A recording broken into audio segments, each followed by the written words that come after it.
வணக்கம் உறவுகளே. டிடிவி பிஜேபியில் சேர்ந்துருக்காரு. என்ன காரணம்னு தெரியல. காரணம் இருக்கா பஞ்சம் அவங்களுக்கு. சேர்ந்துட்டாரு. ஆனால் ஜெயலலிதா அம்மா என்ன சொன்னாங்க அப்படின்னா, நான் தெரியாமல் ஒரு தவறு செஞ்சிட்டேன். ஒரு முறை நான் வாஜ்பாய் கூட கூட்டு வச்சேன் பிஜேபி கூட.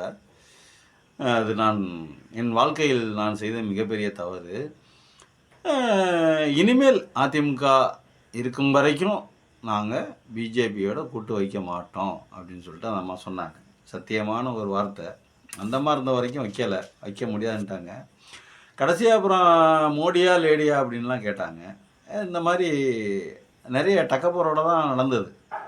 தெரியும், அந்த அம்மாவுக்கு தெரியும். ஏன்னா அந்த அம்மா ஒரு பார்ப்பன பெண் தான். பார்ப்பனர்கள் என்ன செய்வாங்க, ஆர்எஸ்எஸ் குரூப் என்ன செய்யும், மோடி என்ன செய்வார், அவங்க மோடி பார்ப்பனர்கள் இவங்கெல்லாம் என்ன செய்வாங்க அப்படிங்கிறது இந்த அம்மாவுக்கு நல்லா தெரிஞ்சதுக்கப்புறம் தான் இந்த அம்மா ஏற்கனவே வாஜ்பாய் கவர்மெண்ட் கொடுத்த இதை வாபஸ் வாங்கினாங்க. அதுக்கப்புறம் பார்த்தீங்கன்னாக்கா மேற்கொண்டு அவங்க சொன்னாங்க மோடியா லேடியான்னு கேட்டாங்க. அதுக்கப்புறம் நின்று போச்சு. அந்த அம்மாவை இறப்பதற்கு இதுவும் ஒரு காரணம் அப்படிங்கிற மாதிரி பேசுனாங்க. அவங்க உண்மையெல்லாம் நமக்கு தெரியாதுல்ல, அதனால் சொல்லாத. இப்போ அப்படியாப்பட்ட அம்மா முன்னேற்ற கழகங்கிற பேரை வச்சுக்கிட்டு நீங்கள் போய் பிஜேபியோட கூட்டு வச்சா அது என்ன அர்த்தம்னு தெரில. இப்போ ஜெயலலிதா இல்லாட்டினா சசிகலா இல்லை, சசிகலா இல்லாட்டினா டிடிவி இல்லை, சசிகலா இல்லைன்னா தஞ்சாவூர் கும்பலே இல்லை.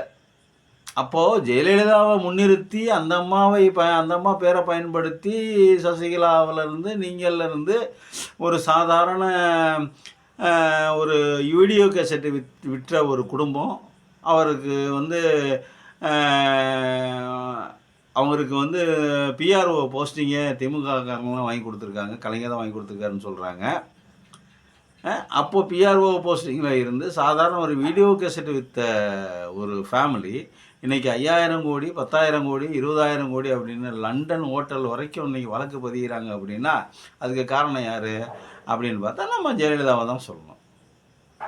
ஜெயலலிதாவால் தான் தஞ்சாவூர் குடும்பம் இல்லை. அப்படின்னா தஞ்சாவூர் குடும்பம் இல்லை, சசிகலா அண்ட் ஃபேமிலியே இல்லை, யாருமே இல்லை. இப்போ பார்த்திங்கன்னா டிடிவி இல்லை, இன்னொரு பையன் அது வளர்ப்பு மகனை எடுத்து வளர்த்தாங்களே அந்த பையன் அவர் இல்லை, நிறைய பேர் இல்லை.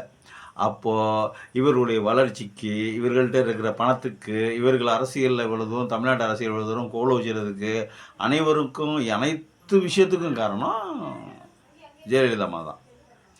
இப்போ அந்த அம்மா என்ன பண்ணாங்க, அந்த அம்மா லேடியா மோடியான்னு கேட்டுட்டு இறந்து போயிட்டாங்க. நீ அம்மா முன்னேற்ற கழகங்கிற பேரை வச்சுக்கிட்டு அம்மா முன்னேற்றங்கிற கழகம் அப்படிங்கிற பேரை வச்சுக்கிட்டு பிஜேபியோட கூட்டு சேர்ந்து அதுக்கு பேர் என்ன, அதுக்கு என்ன அர்த்தம்? இப்போ அந்த அம்மாவோட இருந்தது, அந்த அம்மாவோட பேசுனது, எதுக்கு எடுத்தாலும் மூச்சுக்கு 300 தடவை அம்மா அம்மான்னு சொன்னது, இதுக்கெல்லாம் என்ன அர்த்தம்? அதுக்கெல்லாம் உங்கள் சௌரியத்துக்கு நீங்கள் பாட்டுக்கு தமிழ்நாடா, இது என்ன பீகாரா, உத்தரப்பிரதேசமா நீங்கள் பாட்டுக்கு போய் கூட்டணி வைக்கிறது? கொஞ்சம் கூட பொறுப்பு இல்லாமல் போய் கூட்டணி வைக்கிறீங்க. கூட்டணி வச்சு என்ன சாதிக்க போகிறீங்க? அதிமுகவும் சரி, எடப்பாடியும் சரி, ஓபிஎஸும் சரி, பழனிசாமியும் சரி, நீங்களும் சரி, இன்னும் அன்புமணி, கூட்டணி வச்சு நீங்கள் என்ன சாதிக்க போகிறீங்க? ஏதாவது ஒரு சாதனை செய்ய முடியுமா? ஜெயிக்க முடியுமா? நீங்கள் எத்தனை பேர் கூட்டு சேர்ந்து அதை ஜெயித்தாலும் அந்த கூட்டணிக்கு ஹெட்டு யார்? பிஜேபி தான், அதிமுக இல்லை. அம்மா முன்னேற்ற காலம் அமமுக இல்லை. ஏன்னா அன்புமணியோட பேர் என்ன, பாட்டாளி மக்கள் கட்சி இல்லை, எந்த கட்சியும் வராது, எந்த கட்சியும் நிற்காது, பிஜேபி தான். அவன் அதிகாரத்தில் இல்லை, ஆட்சியில் இல்லை. அப்படிங்கும் போதே நீங்கள் இவ்வளோ உங்களை மிரட்டி உருட்டி உங்களுக்கான உங்களை செதைச்சி உங்களுக்கான அந்த இதை இது பண்ணுறாங்களே. ஒருவேளை ஒரு 10 எம்எல்ஏ ஜெயிச்சிட்டாங்க உங்களோட சேர்ந்து உங்களுடைய செல்வாக்கை பயன்படுத்தி. ஏற்கனவே அதிமுகவோட செல்வாக்கில் தானே இந்த 4 சீட்டையும் ஜெயித்தாங்க. இப்போ உங்கள் அனைவரும் நீங்கள் எல்லாரும் ஒன்றும் சேர்ந்துட்டீங்க அப்படின்னா உங்களுடைய செல்வாக்கை பயன்படுத்தி அவன் ஒரு 10 சீட்டு ஜெயிச்சிட்டான்னு வைங்க. உங்களோட நிலைமை என்ன யோசிச்சு பார்க்கணும்ல. உங்கள்கிட்ட எத்தனை எம்எல்ஏ இருக்குது? இப்போ டிடிவி கிட்டே எத்தனை எம்எல்ஏ இருக்குது? அத்தனை எம்எல்ஏவும் விலை பேசி வாங்குவானா வாங்க மாட்டானா? இதுதானே நிலமா, இதுதானே இந்தியா பூரா நடக்குது. ஒரு கூட்டணி வச்சு ஒருத்தரோடு ஜெயிச்சு என்ன பண்ணுறது, ஜெயிச்சதுக்கப்புறம் பதவி சுகத்தையும் அனுபவிச்சுக்கிட்டு அவங்க கூட இருக்கிற எல்லாத்தையும் கூட்டி கொள்ளையடிச்சு கொண்டு போய் வச்சுக்கிட்டு அந்த கட்சியை கவுத்து குட்டி சேவராக்கி நாசமாக்கிறது. இதுக்கு இது தேர்தல் விதிப்படி இது சட்டவிரோதம் தான். ஆனால் தெரியுது நல்லா. ஆனால் இப்போ அவங்களோட கூட்டு பாஜகவோட கூட்டு தேர்தல் கமிஷனில் கூட்டில் இருக்குது. அப்போ நியாயம் உங்களுக்கு எப்படி கிடைக்கும்? அப்போ நீ எதிர்கட்சியாக வந்து உட்கார்றதுக்கு பிஜேபி வந்து உட்கார்றதுக்காக தான் நீங்கள் பழனிசாமி, அன்புமணி ராமதாஸ், இன்னும் யாராக இருக்கீங்க, இந்த புதிய தமிழகம், அப்புறம் வந்து ஜான் பாண்டியன், எல்லாருமே அதுக்காக தானே இருக்கீங்க. அப்புறம் அப்போ பிஜேபி கொண்டு வந்து எதிர்கட்சி தலைவரை எதிர்கட்சியில் வரிசையில் உட்கார வச்சிடணும். அப்போ நீங்கள்லாம் சின்ன சின்ன கட்சியாக மாறிடுவீங்க. உங்களை சில்லாக உடச்சி ஒன்றும் இல்லாமல் ஆக்கிடுவாங்க. இப்போ ஐத்தியங்கிற திமுக வந்துட்டார். ஒன்று என்ன பண்ணணும், ஒன்று அதிமுக, உங்களோட ஆப்ஷன் எல்லாம் இருக்கணும். அதிமுகவாக இருக்கணும், திமுகவாக இருக்கணும். அதுதான் இந்த 50-60 வருஷ வரலாறு சொல்லுது, 75 வருஷம் வரலாறு சொல்லுது. நீங்கள் புதுசாக போய் பிஜேபி கூட கூட்டு வச்சிங்கன்னா அதிமுக அந்த அளவுக்கு எடப்பாடி கொண்டு போய் வச்சு விட்டாரு. இப்போ நீங்களும் போனால் என்ன அர்த்தம்? அப்புறம் அப்போ அந்த கேஸு, அப்போ நீங்கள் அப்போ உண்மையிலே அந்த தவறு குற்றம் பண்ணியிருக்கீங்க. அந்த குற்றத்தில் அந்த லண்டன் ஹோட்டலாக ஏதோ ஒரு இலவு ஹோட்டலு, அதில் போய் நீங்கள் வந்து குற்றம் பண்ணியிருக்கீங்க. அது நீங்கள் போய் மாட்டிக்கிட்டீங்க அப்படிங்கிறது ஊர்ஜிதமாகுது, உண்மையாகுது. இப்போ அவங்க 5000 கோடி அடித்தாங்க, அதிமுக பவரில் இருக்கும்போது 5000 கோடி அடிச்சிட்டாங்க பிஎஃப் காசை. அது இல்லாமல் ஜெயலலிதா 66 கோடிக்கு கிட்டத்தட்ட 250 234 சொத்தோ 240 சொத்தோ என்னமோ ஒரு லிஸ்ட்டு போட்டு யூடியூப்பில் பேசுகிறாங்க. எல்லாத்துக்கும் ஆதாரம் இருக்குது. ரைட்டு, அவங்க மேலே ஆக்ஷன் எடுக்கிறாங்க. இப்போ நீங்கள் வந்து கரெக்டாக அமமுகன்னு வச்சுருக்கீங்க, அம்மா மக்கள் முன்னேற்றம் என்னமோன்னு வச்சுருக்கீங்க.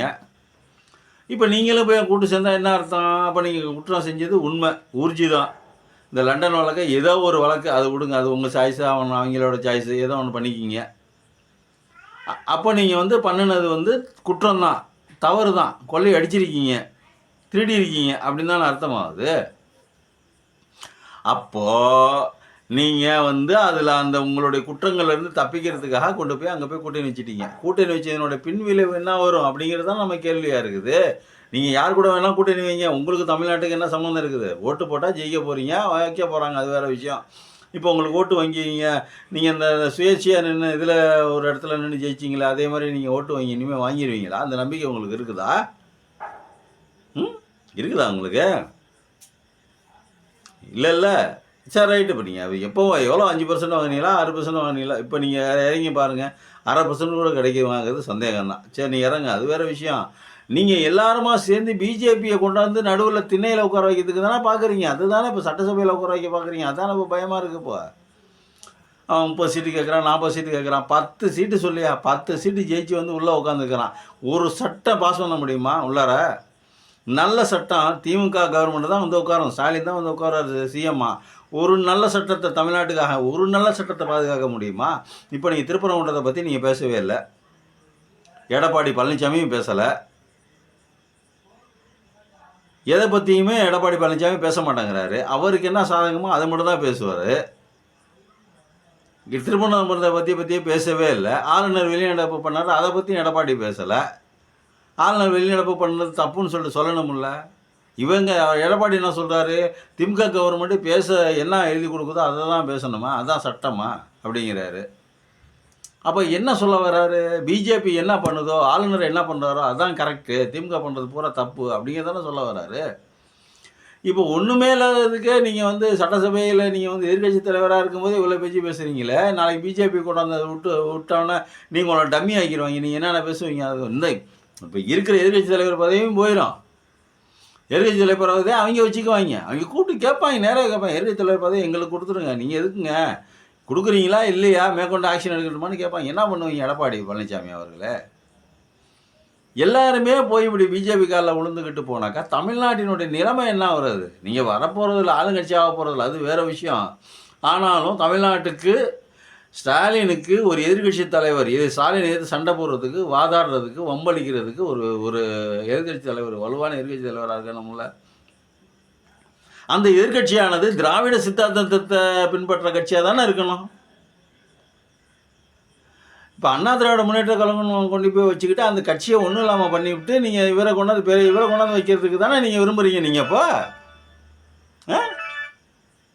அப்போ இவரை கொண்டாந்து வைக்க தானே விரும்புகிறீங்க. அப்போ நீங்கள் பிஜேபி கொண்டாந்து வச்சிடணும். இப்போ அதுக்கு தானே இப்போ எல்லாம் கூட்டணியில் போய் சேர்றீங்க. உங்களுக்கு வழக்குலேருந்து தப்பிக்கணும், அவனுக்கு சட்டசபையில் வந்து உட்காரணும் பிஜேபி. இப்போ எங்களுக்கு மக்களுக்கு நாங்கள் அனாதையாக நிற்கணும். தமிழக வளங்களை பூரா கொள்ளையடிச்சிட்டு போவாங்க, திருடுவாங்க, ஒரு நல்ல சட்டத்தை பாஸ் பண்ண விட மாட்டாங்க. எதிர்க்கட்சி தலைவராக இருக்கும்போதே இதெல்லாம் செய்வாங்க. நல்ல சட்டத்தை பாஸ் பண்ண விட மாட்டாங்க, படிப்பு கெடுப்பாங்க, நாட்டை நாசமாக்குவாங்க.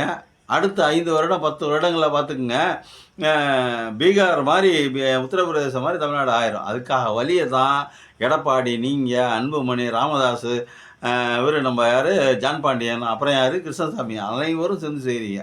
உங்களுடைய சுயநலத்துக்கு நீங்கள் பண்ண தவறுக்கு யார் தண்டனை அனுபவிக்கிறது? நீங்கள் பண்ணதுக்கெல்லாம் யார் தண்டனை அனுபவிக்கிறது? தமிழ்நாட்டு மக்கள் 8 கோடி பேர், 7 கோடி பேர், 6 கோடி பேர் தண்டனை எதுக்கு அனுபவிக்கலாம்? அப்போ நீங்கள் எதுக்கு அரசியல் இருக்கீங்க? நீங்கள் அரசியல் வேணான்னு எழுதி கொடுத்துட்டு போயிருங்க. இல்லைன்னா உள்ளே போங்க. செஞ்ச தப்புக்கு தண்டனை எதிர்த்து உள்ளே போங்க. உங்கள் திமுக மாட்டை தான், திமுக மேற்கூட தான் நிறைய அலிகேஷன் வைக்கிறாங்க. கேஸ் போட்டு ஜெயிக்கலையே, கேஸ் போட்டு வாதாடலையா? நாங்கள் நல்லது ஒன்றும் இல்லைங்க. இப்போ ராஜா மேலே எவ்வளோ 1,76,000 கோடி 2G ஊழல் போட்டாங்க.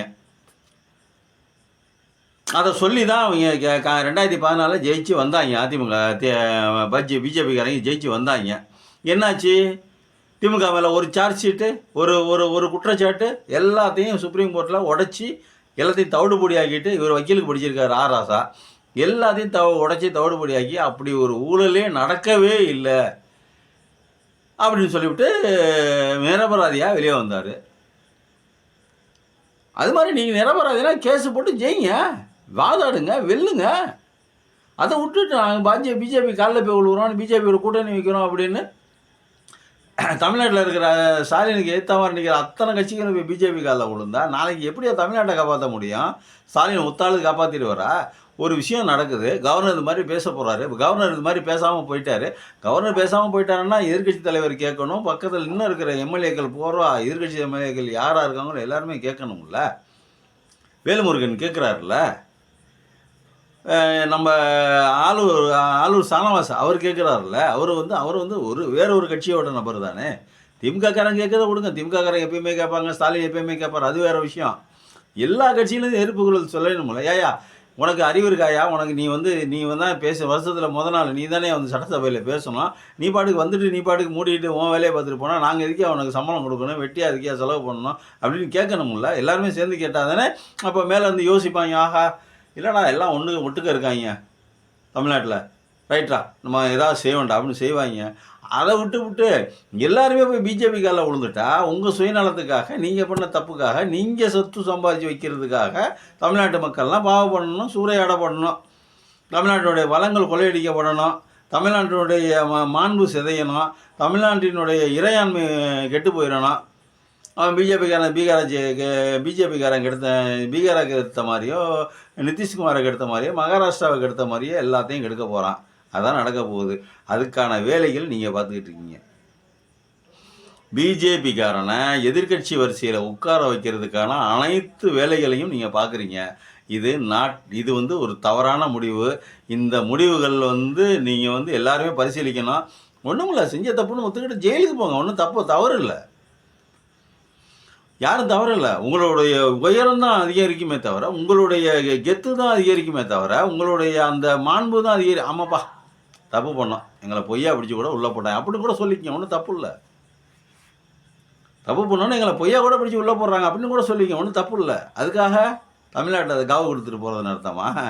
நீங்கள் தப்பிக்கணும், உங்கள்கிட்ட சேர்த்து வச்ச சொத்து அப்படியே இருக்கணும், உங்களோட பொண்டாடி பிள்ளைங்க நல்லா இருக்கணும், உங்களுடைய வம்சாவளிகள்லாம் காரு பங்களா ஹெலிகாப்டர்னு வாழணும், தமிழ்நாட்டு மக்கள் ஏழைகளாக பஞ்சபராரிகளாக பிச்சைக்காரர்களாக தெரியணும்.